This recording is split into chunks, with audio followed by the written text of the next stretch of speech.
gente, sejam bem-vindos ao Fisicamente, eu sou a Arane Benedito, mas pode me chamar de Ari. E, gente, estamos começando mais um quadro aqui, mais um episódio, com uma pessoa que eu admiro muito, que eu acho incrível a pesquisa, e hoje eu trouxe ela. Se apresente pra gente, por favor.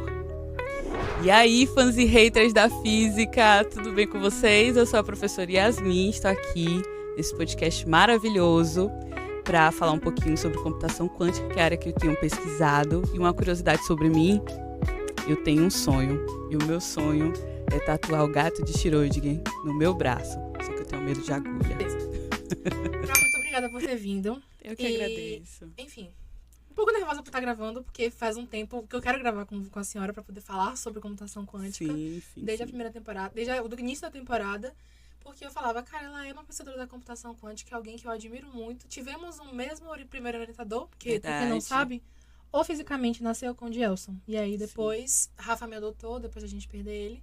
E aí, uma pessoa de referência pra mim. Então, muito obrigada por ter vindo. Eu que agradeço pelo convite. Mas vamos lá. Primeira coisa que eu quero te perguntar... Certo.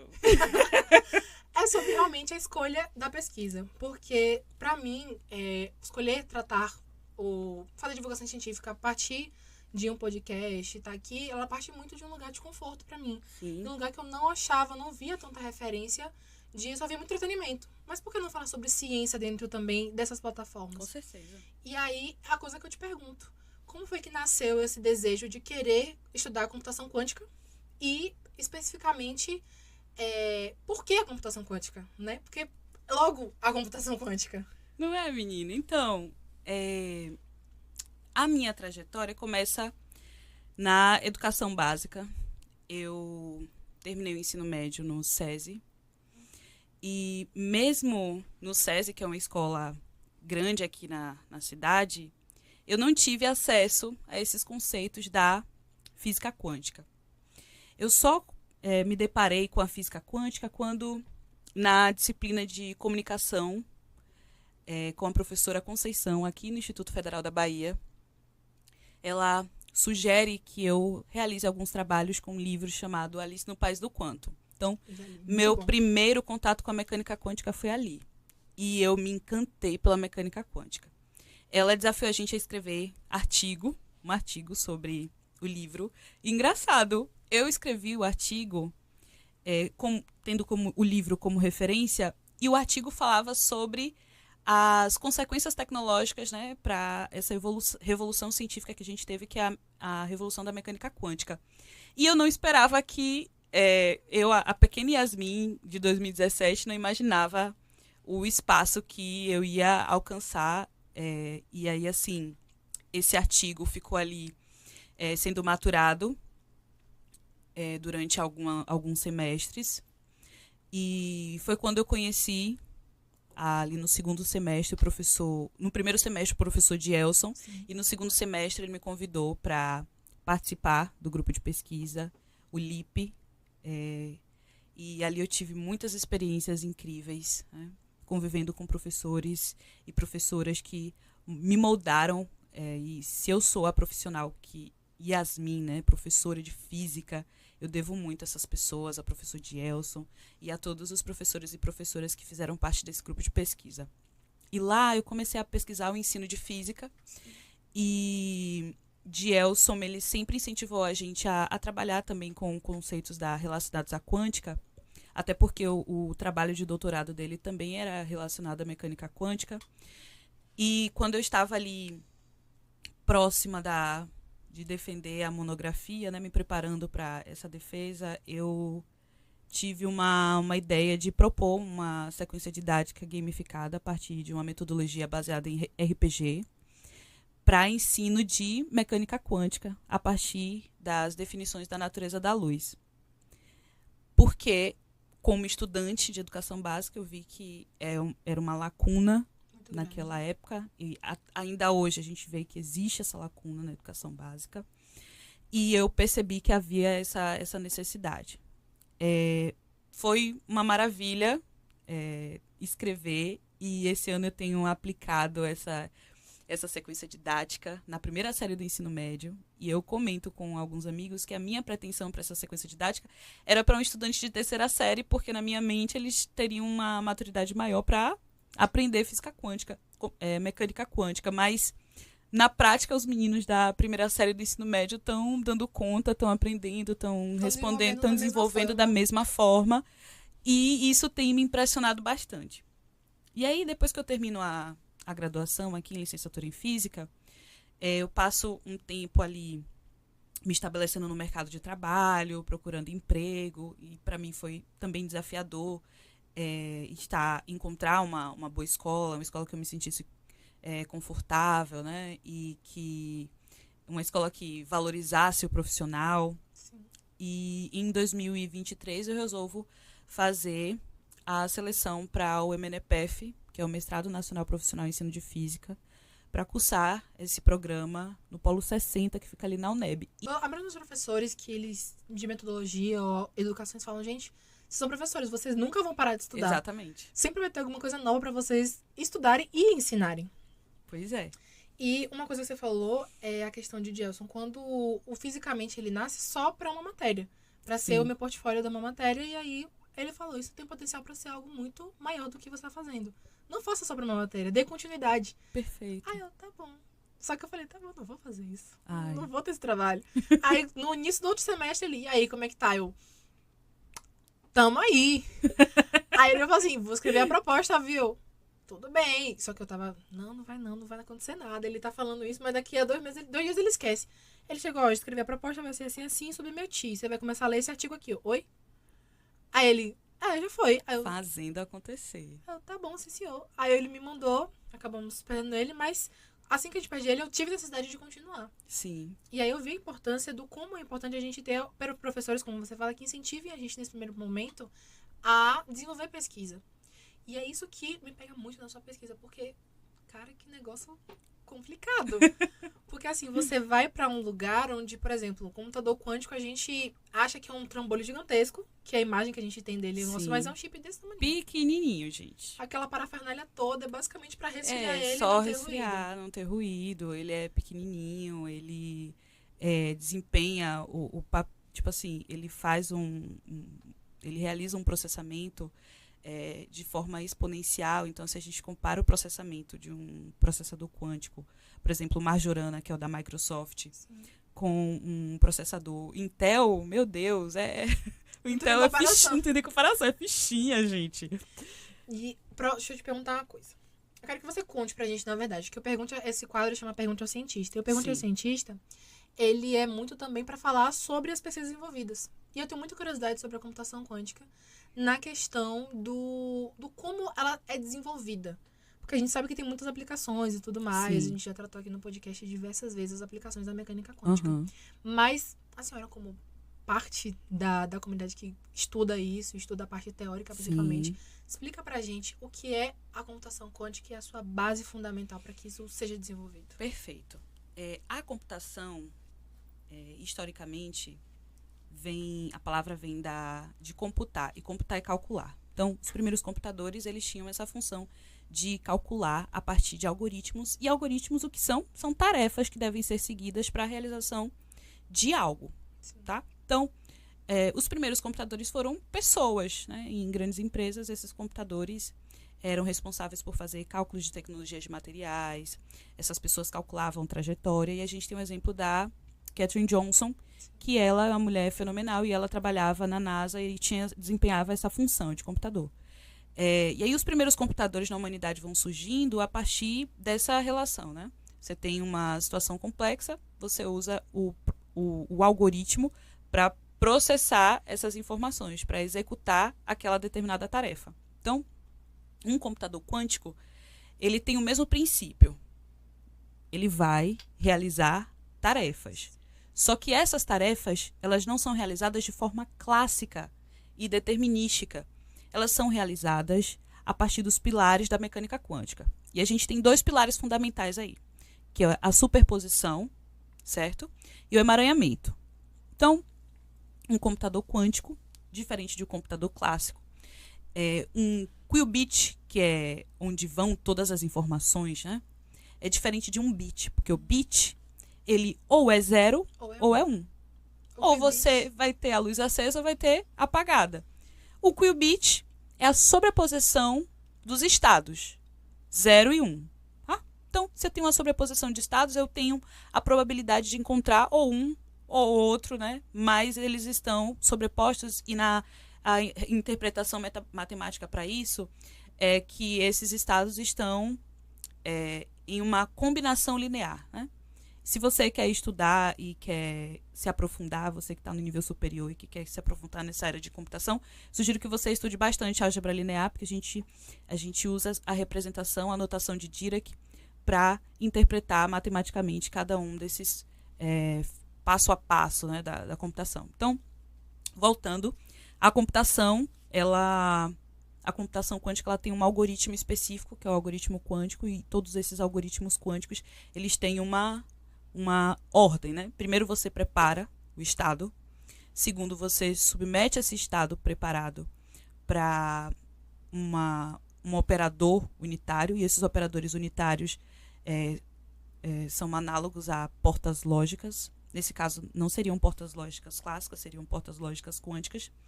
E depois você realiza a medida. Quando você realiza a medida, você obtém o resultado de acordo com o algoritmo que você submete. Então, por exemplo, a gente tem o algoritmo de busca, que é o algoritmo de Grover. Né? A gente tem alguns algoritmos muito famosos, como o de teletransporte de informação, que é, inclusive, a minha pesquisa, né? Está na área de teletransporte, de ensino de teletransporte, de emaranhamento a partir desse contexto de teletransporte quântico. Então, todos esses algoritmos vão ter como base esse processamento. Você prepara o qubit, submete ele às portas lógicas de acordo com o seu algoritmo e depois você realiza a medida. E quando a gente realiza a medida, é claro que a gente sabe que pelos postulados da mecânica quântica, a gente vai interferir no sistema. Vai ter o tal famoso problema da medida. Exato. E aí a gente vai precisar fazer algumas correções, mas é basicamente essa a estrutura da computação. Você falou uma coisa que gera muito interesse no ensino médio, que é a palavra teletransporte. Sim. Porque assim, quando a gente pensa em teletransporte, vem muito aquela imagem, tipo, sumindo num lugar e vai aparecendo no outro instantaneamente, só que numa versão do macro. Sim. A gente falou sobre isso, eu comecei um pouco sobre isso com o professor Oswaldo, que ele estava falando sobre informação quântica, e aí a gente falou um pouco sobre essa parte, porque já conseguiu fazer, mas eram coisas no mundo micro. Isso. Então, assim, a escala é extremamente diferente. Exatamente. Só que a galera tem uma perspectiva, tipo assim, você vai pegar uma pessoa, vai fazer assim, vai aparecer aqui de volta. E aí, enfim, não é assim que funciona. Sim. Então, por favor, explica pra gente como é que o teletransporte realmente funciona e como é que ele tem sido desenvolvido. Vamos lá. Então, o protocolo de teletransporte, ele tem uma historinha por trás, né? Da Alice Bob. Mas no meu trabalho, eu mudo o nome dos sujeitos. A gente tem a Dandara e o Jamal. A Dandara, ela tem um qubit que ela não conhece, tá? Um estado que ela não conhece. E o Jamal está no Alasca e Dandara está aqui em Salvador. Dandara prepara ali para Jamal um estado emaranhado, certo? E eles dois vão ter ali esses estados emaranhados. A Dandara ela quer passar uma informação para o Jamal. E essa informação ela está dentro lá do qubit, porque dentro do qubit a gente tem várias informações. Sim. A gente pode ter várias informações. Só que para enviar, a Dandara precisa aplicar algumas portas lógicas quânticas dentro do circuito para concluir esse processo. Então, quando a Dandara está lá com o estado desconhecido e o emaranhado, ela, tirou a medida. Observou e viu que tinha um estado específico. O que me deixa impressionada é que nesse protocolo, ele vai depender de um meio clássico, que pode ser, no caso da história da Dandara e do Jamal, uma ligação. Então, a Dandara ela vai fazer a ligação para Jamal e vai falar o que ela observou, o que foi que ela mediu no seu estado. E quando Jamal recebe essa informação, ele precisa executar uma correção para o protocolo ficar de forma completa. Então, quando ele... recebi tal informação, então agora eu sei que eu preciso aplicar tal porta lógica. E ao aplicar essa porta lógica quântica, é claro que haverá uma mudança no estado e o protocolo de teletransporte vai estar completo. E essa mística que a gente tem, né, de teletransportar pessoas é o que chama a atenção dos estudantes. É um tema gerador que chama a atenção dos estudantes, porque eles veem esse tema em filmes, em séries, eles jogam. Eu jogava muito LOL, né? Então, no LOL, quando a gente falava TP, o que é TP? Se teletransportar da batalha para a base. Então, todo mundo tem contato com esses termos, mas não há o entendimento do que ele é de fato. Sim. E isso abre portas para o ensino de física. Abre portas porque nos dá a possibilidade de ensinar contextos da mecânica quântica, pegar esses contextos da mecânica quântica e ensinar conceitos que são primordiais aí dentro da área. Uma coisa que você falou é que, assim, por exemplo, tem os meninos que são, assim, os meninos não, mas digo meninos no geral, né? Sim. Jogam muito. Então, assim, às vezes é usar a cultura primeira deles para poder fazer a conexão com o conhecimento científico. Isso. E isso é algo que eu acho muito interessante, porque eu recordo algumas coisas da aula de Gelson que deixava a gente levantar hipóteses, deixava a gente levantar aquela questão do ensino investigativo, deixava a gente realmente entender o que estava acontecendo, deixar a gente fazer aquele brainstorming gigantesco pra depois ele falar, gente, isso aqui, ligando os pontos, fazer como se fosse liga os pontos, e aí ligando os pontos com a gente, no final, tipo, poxa, faz sentido. Faz muito sentido. Exato, então assim, isso é algo que eu gosto muito de perceber quando os professores botam a gente pra questionar primeiro, pra gente poder debater entre si sem ter o peso do conhecimento científico primeiro e depois conectá-lo de forma suave. Porque aí, querendo ou não querendo, o ensino se torna mais leve. Isso. E isso é completamente contrário à educação bancária, né? De apenas você colocar depositado em seu estudante um monte de conteúdo e conceito, sem trazer significado nem reflexões. E as abordagens do professor Gelson, que eu tenho muita saudade, aprendi muito com ele. Vou chorar, não posso chorar. Eu aprendi muito com o Gelson, que uma sala de aula é um mundo, e cada um... E é diverso. A sala de aula é diversa. E questionar o estudante, fazer os estudantes levantarem hipótese, utilizar o contexto, né, do dia a dia, coisas de filme, elementos chaves ali que estão presentes na cultura pop, traz o estudante para uma zona de desenvolvimento proximal, né, como o Vygotsky traz para a gente. E ele nos ensinou isso. Acho que nós somos esses professores e professoras de física que têm essa noção, né, da importância desse espaço, de desenvolver esse espaço, essa zona de desenvolvimento proximal, porque Gelson...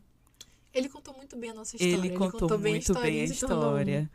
Outra coisa que você falou que tem a ver com o seu TCC, que é você fez uma sequência didática. Isso. Como tem sido aplicar essa sequência didática em sala de aula? Olha, eu sempre tive muito medo de aplicar essas minhas atividades que eu desenvolvo. Na verdade, era uma certa insegurança e medo de não dar certo. E aí, esse ano eu vi uma oportunidade. A gente está trabalhando fotossíntese. Mas... Fotossíntese para mecânica quântica.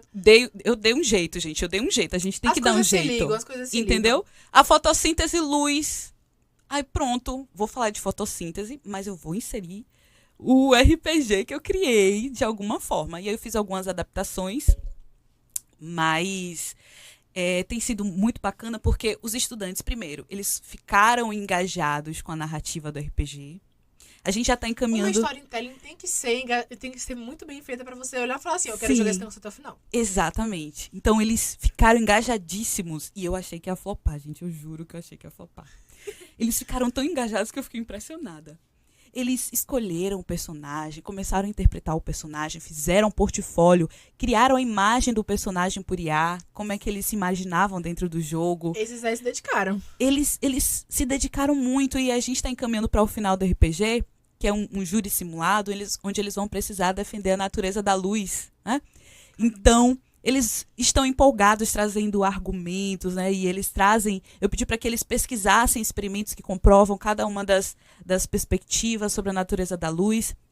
E o que mais impressiona é que eles são primeira série e, assim, eu tinha uma resistência de aplicar essa sequência didática, porque eu achei que eles não teriam maturidade suficiente para lidar com esses conceitos, para desenvolver isso. Eles estão desenvolvendo e eu estou em choque, gente. Eu tô em choque e tô muito feliz. E toda vez que eu entro em sala para discutir alguma situação, problema do RPG, eu lembro do professor Gelson, que sempre me incentivou nesse sentido, a investir nessas metodologias ativas, na gamificação. E eu fico, caraca, ele deve estar muito orgulhoso de mim. Ele tá, aquele negócio, eu demorei, mas agora eu estou aplicando. Exato, exatamente. Então, assim, eu li algumas coisas, já tem publicado, até mesmo para poder escrever os artigos, ou escrever o roteiro, eu tenho que ler alguns artigos, eu tenho que ler sobre o que o meu convidado já falou e tudo mais. E me impressiona muito o fato da sua trajetória. Enquanto uma mulher preta na física, Sim. E também enquanto numa área que a gente sabe que é muito masculinizada. Exato. Eu tive o prazer essa semana também de entrevistar a professora Silvana Pérez. E ela é da área de teoria de campo. Teoria de campo. Isso mesmo, tá certo. Sim. Aí ela falou muito sobre a questão também de como é se sentir dentro desses ambientes. Porque a gente, às vezes, não tem uma representatividade. Por isso que eu digo que é muito importante pra mim te entrevistar, porque eu me vejo também. Sim. É um programa, não um ponto referencial que eu tenho, porque é uma pessoa que tá numa área que eu também tô mais ou menos ali na área, porque a minha área é mais divulgação científica e eu sou mais teórica, mas é uma área que tem uma proximidade, porque ambas estão tratando sobre mecânica quântica. Há também questão de identificação. Sim. Então, assim, agora uma pergunta pessoal. Certo. Como foi esse processo de se ver dentro do curso? Porque você agora está terminando o mestrado. E assim, até mesmo se ver dentro do mestrado, como tem sido se enxergar ali dentro e falar, não, eu pertenço a esse lugar. Eu sou tão capaz com todos os outros e eu tenho uma trajetória que merece ser contada. Tem uma teoria, uma tese, no caso, que merece ser... Tese não, uma dissertação. Uma dissertação que merece ser lida, merece ser defendida e merece estar presente em todas as pautas que podem estar presentes. Como tem sido isso para você? Olha, é bem desafiador, tá? E os desafios começaram aqui. No dia da minha formatura, eu era a única mulher ali me formando em licenciatura em física. Tinha lá Marlene, Dielson, Jean Carlos e Priscila gritando e torcendo por mim. Tenho esse vídeo até hoje. Mas foram caminhos difíceis. Mas ter o apoio aqui no Instituto dessas mulheres, Marlene, Priscila, Eliana e todas as professoras do campus, elas me deram uma força, assim, que eu não consigo explicar. Fala uma escala de grandeza. Eu vou chorar, gente. eu vou chorar. Eu me emociono porque eu lembro que na fase que eu estava pensando em desistir do curso, porque a gente enfrenta situações relacionadas ao machismo, ao racismo. Infelizmente, sim, o âmbito acadêmico ainda tem esses mau hábitos. E Priscila, ela foi, assim, luz no meu caminho. Ela me deu uma força arretada. E eu passei por uma situação muito parecida no mestrado. E eu estava a ponto de desistir. Aí Priscila me chamou para ir participar do SNEF nesse ano. E eu tive um encontro com a minha diva pop, Sônia Guimarães. E ela me falou coisas assim que eu vou guardar só para mim. Eu não vou compartilhar, mas que me fez perceber que eu mereço estar nesse lugar. Eu estudei para isso. Fez tá? a prova como todo mundo. Eu fiz a prova como todo mundo. Passou. Passei, tá? Eu passei na faculdade, tá? Em licenciatura em física, no IFBA. Passei no mestrado profissional para cursar ali na UNEB. Eu mereço estar nesse espaço. E, assim, na minha turma são poucas mulheres. E eu sou a única negra de cabelo afro. Olha esse volume, gente. E eu passei por uma situação que, poxa, mexeu muito comigo, né? Assim, no meio do curso, né? De uma pessoa associar o meu cabelo a alguém desequilibrado. Primeiro que é problemática a fala dessa pessoa, porque ela está se referindo a pessoas que têm questões psicológicas. E segundo, por causa do racismo que eu sofri diante dessa fala.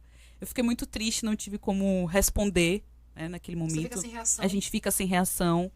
Mas a gente precisa entender que se nós estamos nesses espaços, nós somos capazes sim, a gente consegue.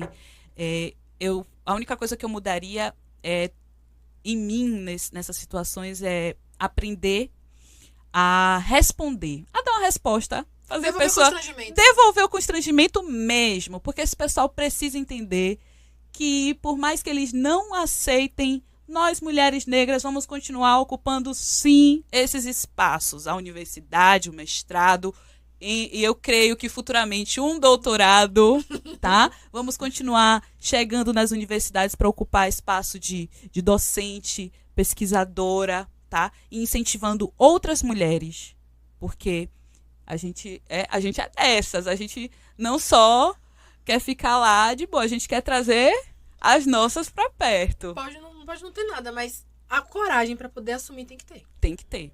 E isso é uma coisa que eu venho percebendo que quanto mais você vai avançando no curso, mais você vai percebendo que menos mulheres tem e mais homens ficam. Exato. Porque teve a formatura, acho que o semestre passado, eu estava ainda na gestão do CAUFES, né? E aí a gente fez um post para comemorar a graduação, porque só foram 3 formandos. Primeiro que são pouquíssimos que se formam, vamos colocar aí. Sim. Eram 3 formandos, só tinha uma mulher formando. E eu fiquei assim, gente, são só 3. Cadê o restante? E aí eu fiquei pensando, poxa, entro numa turma 40. Aí vai afunilando, a galera vai se demestralizando, vai saindo, vai acontecendo milhões de situações, quando formam são 3. Quando você vai ver de 3, é uma mulher. E isso é uma coisa que... É duro.